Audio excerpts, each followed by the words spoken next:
Ça va Zoé? Dis donc, t'as l'air bien concentrée.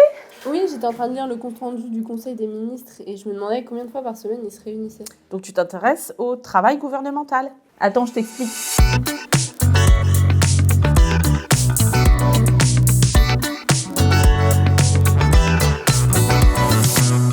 D'abord, il faut savoir que le gouvernement est composé de ministres ayant chacun une compétence précise.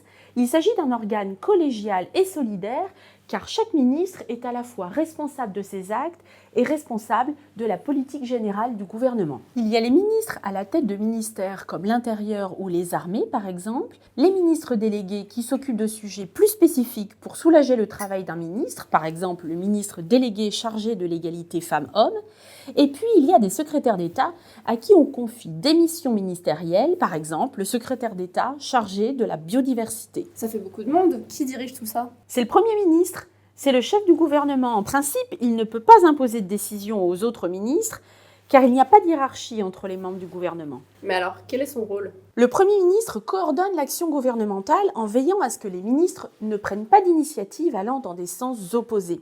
Il assure l'exécution des lois et exerce un pouvoir réglementaire que détient également le président de la République. D'accord pour le Premier ministre.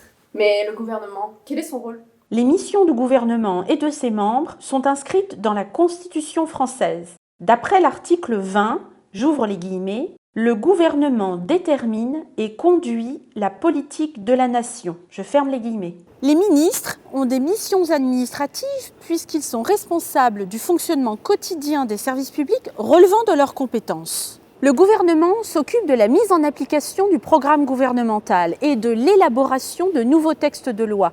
Il a aussi le monopole de la préparation du budget qu'il occupe beaucoup. Et comment met-il ça en place? Le gouvernement établit un programme de travail, les décisions sont ensuite discutées au Conseil des ministres. C'est une réunion qui se déroule à l'hôtel de Matignon? Ah non, pas du tout. Elle se déroule au palais de l'Élysée, puisque c'est le président de la République qui la préside. Et elle a lieu tous les mercredis en général. Tous les ministres y participent. Les secrétaires d'État y sont conviés lorsque leur domaine de compétence est à l'ordre du jour. Lors de cette réunion, tous discutent des textes de portée générale tels que les projets de loi et les ordonnances, mais aussi de la communication sur les réformes en cours ou de la situation internationale par exemple. Également des décisions individuelles comme la nomination des hauts fonctionnaires. Et qui s'occupe d'organiser ce travail? C'est le secrétariat général du gouvernement, on l'appelle le SGG, qui assiste le Premier ministre dans l'organisation et la coordination du travail gouvernemental.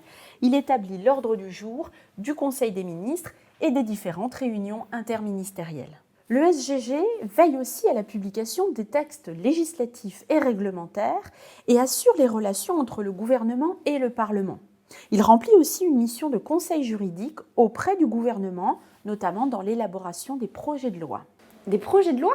Oui, l'initiative des lois appartient à la fois au Premier ministre et aux parlementaires. Les parlementaires font des propositions de loi et le gouvernement, quant à lui, dépose des projets de loi qui lui permettent de mettre en œuvre son programme. Et comment il élabore les projets de loi?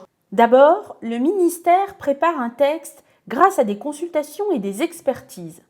Ensuite, le texte est soumis à l'avis du Conseil d'État.